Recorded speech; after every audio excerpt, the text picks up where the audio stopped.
Hitlera tiešais zvans Staļinam panāca Ribbentropa ierašanos Maskavā. Ribbentrops devās ceļā Fīrera personīgajā lidmašīnā un nolaidās Maskavas lidlaukā, kur to ļoti draudzīgi sagaidīja blakus plīvojošie padomju sarkanais un vācu karškrustainais karogi. Baltijas valstu liktenis bija izšķirts.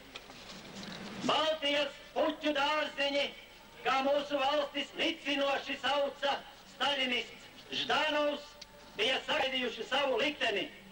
Nu vēl jau palika dažas formalitātes, tādas kā Polijas sadalīšana, tādas kā padomju karaspēka iesūtīšana Baltijas republikās, lai mēs būtu gatavi demokrātiskām vēlēšanām.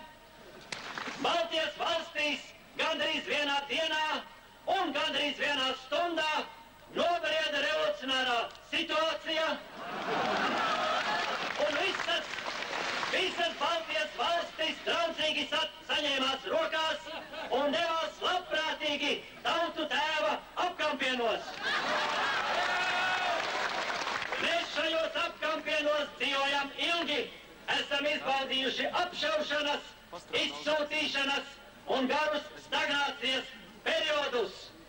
Šodien, kad būs svaigāki, spēcīgāki vēji, pierādīsim, ka arī labi koptos puķu dārziņos var izaugt īstas sarkanas puķes. Hitleriskā režīma būtība mums ir atmaskota un pāratmaskota. Staļiniskais eksperiments ar tā saucamo sociālismu ir sociālais kanibālisms, kainisms, herostrātisms un jūdasa grēks savā paveiktajā attīstībā, no skolotāja nodošanas līdz tēva nodošanai. Tātad no vienas puses fašisti, no otras sociāli cilvēkēdāji, brāļu slepkavas, hipertrofēti godkāri un nodevēji 1939. gadā, 23. augustā, sadala savā starpā Eiropas valstis, iekaro vai okupē tās. Toreizējie iztakoņi ierāmē šīs neģēlības kārtējā absurdā, tā saucamajās socialistiskajās revolūcijās, tagadējie okupācijas un revolucionārās situācijas simbiozē. Jebkurš loģiski domājošs cilvēks šīs realitātes apzinās. Helsinki 86 pieprasa.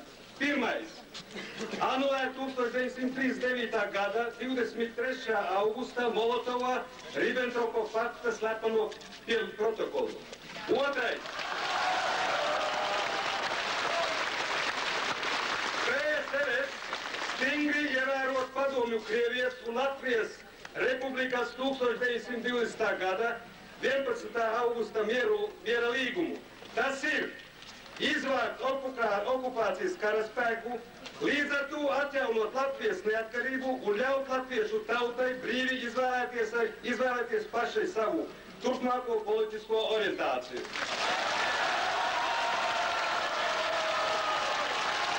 Trešais. Izmaksāt Latvijai kompensāciju par nomocītiem un noslepkavotiem cilvēkiem, kā materiālu, tā morālu, par izpostīto dabu, radīt apstākļus kolonistu emigrāciju no Latvijas uz savu dzimteni. Ceturtais. Sodiet nozieguma iniciatorus un izpildītājus pret latviešu tautu, kādā veidā mēs jau griezamies 25. martā šī gadā pie prokurora Dzenīša. Mūs atkal piesauc kārtīgi un čaksti strādāts, jo lūk, tagad tikai tā īsti sāksies tiesiskās valsts izveidošanā. Agrāk, jā, bija kļūdas, bet tagad, kuru reizi partija saka, partija sola, partija apņemas un tā tālāk. Nolaidīsimies no mākoņiem. Man ir to medicīna, tādēļ ņemšu piemēru no tās. Iedomājieties ķirurgu, kas operē apendicītu. Nomirst viens slimnieks, iet bojā vēl un vēl. Kad sagājas pavisam grīstē, ķirurgs apsola nākošajam pacientam. Jā, pirms jums es biju slikts ķirurgs, bet tagad esmu sapratis savus kļūdas un labošos. Pulsaties tik vien uz operāciju tūkstoši un tūkstoši. Vai jūs atkal ticēsiet un ļausieties ar sevi eksperimentēt?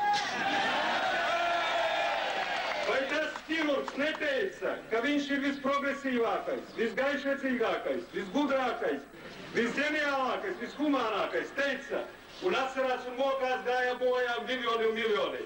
Mums nav vajadzīga tāda civilizācijā, kurā mēs būtu ieprogrammēti uz viena viļņa. Mēs gribam būt noteicēji savā zemē.